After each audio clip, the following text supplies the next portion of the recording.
This video is sponsored by Oculus. So I'm 30 years old, and that means my first gaming experience would be on Nintendo.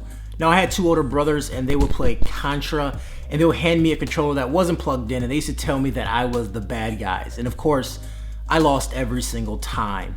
Now ever since I was a little kid, I always remember wanting to connect with my game more. I remember when playing Duck Hunt. That was like the first time you actually felt like you were fully in control. You had the gun and you would shoot at the screen, and the screen will react based off your gun. Then a little bit later, I got King Gifford Jr. Winning Run Baseball, and I bought the extra bat, so when I swung the bat, the game would swing too. So it felt like for the first time I was able to hit home runs. And then about 10 years ago, I started playing Rock Band and Guitar Hero, and those games you were able to really feel like you're in the game. You had an instrument and you were playing these notes, or you were playing the drums, and it was actually affecting what you're hearing and what you're seeing and all that stuff, which was pretty cool in its own right. And there was a couple things here and there like Xbox Connect that didn't really jump off, and different ways to get yourself in the game. But this right here might be the future of gaming. This is the Oculus Rift. Now, it's not new by any means, but we're only scratching the surface on what VR gaming is. Right now, you need a computer to run it, but the prices on VR-capable graphics cards are drastically coming down, and it's now of the reach of many consumers. Now, I need to be honest, I am a newbie with VR. First time playing it was about last year, and since then, my mind was blown. The Oculus Rift comes in a multi-part setup. You have the controllers to interact with your world, the cameras to see you, and of course, the headset brings you into the world. You have two options of playing. One is sedative, so you can experience it even if you don't have the space, but you also can do free roam. Now, I will admit you do need a little bit of space to actually do the free roam for VR, so you're not running into things and slapping couches and things like that. But once you have enough space, that's when you really open up and really get into the magic. Okay, so let's talk about games. Your movements are tracked in real time, and your hands are now replaced with in-game hands, whether it's a normal hand or some cool sci-fi robot. A lot of the games feel like cool tech demos, but there's some games that are out there that are just truly amazing, like Super Hot. This game is fantastic. It's been out on PC for a little bit, and it was ported to VR. You're in a Matrix-esque world, and the only time the screen moves is when you actually move. You have to assess your situation as soon as you enter the world. You have the ability to throw objects, dodge bullets, shoot guns, and it's something pretty amazing. Now, the coolest moment of the game is when I was able to dodge around the corner, and I really felt like I was walking in like a little half circle, and it felt like I was really going around that countertop, and that's something you can't emulate with just a controller. Now, Super Hot is a game that delivers on the in-game experience of what will make you love VR. Another game that is a shooting simulator, this is called Hot Dog, Horseshoes, and Hand Grenades. I know it's a funky name, but it's a realistic shooting simulator. The guns have real design, sound, and feel. Also, to load the guns and to shoot them, you really need to know how they work. Is this gun a bolt action gun? Does this gun have firing modes?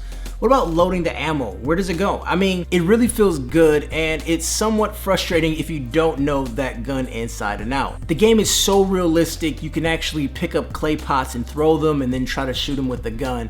And the physics feel nice. You can do a soft toss, or if you really lug it and throw it, it's gonna go a lot further based off your speed.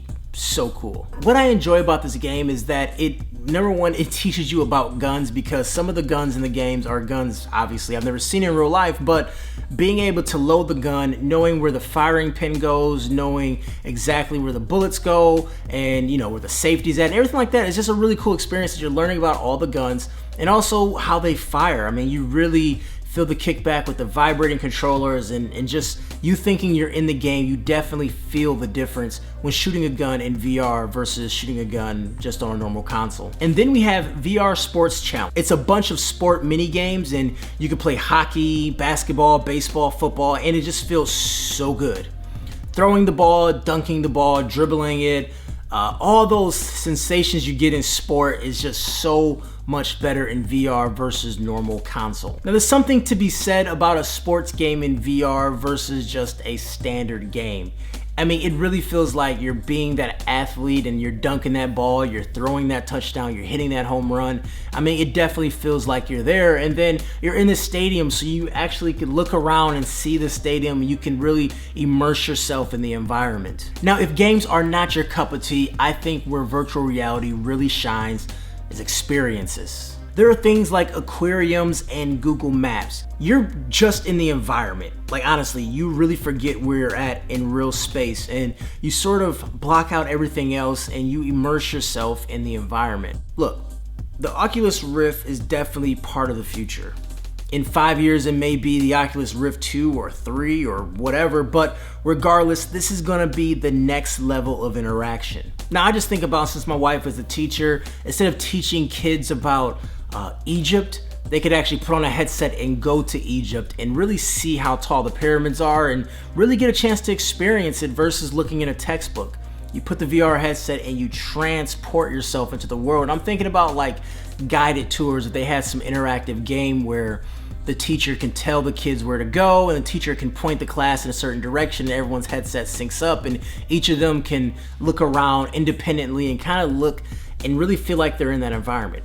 I don't know, I'm just trying to think of the future of VR because the end-all be-all is definitely not gaming for VR, but it's going to be simulation for things like, let's say a doctor wants to simulate a surgery before doing it. I mean, it really feels like you're in there to the point where it really will feel like you're holding an instrument, you're holding a utensil and everything like that. So, I mean, I'm definitely excited for the future of VR. And another thing about VR, although as of right now, it's a solo experience, you're sort of locked into this world and people around you don't matter anymore.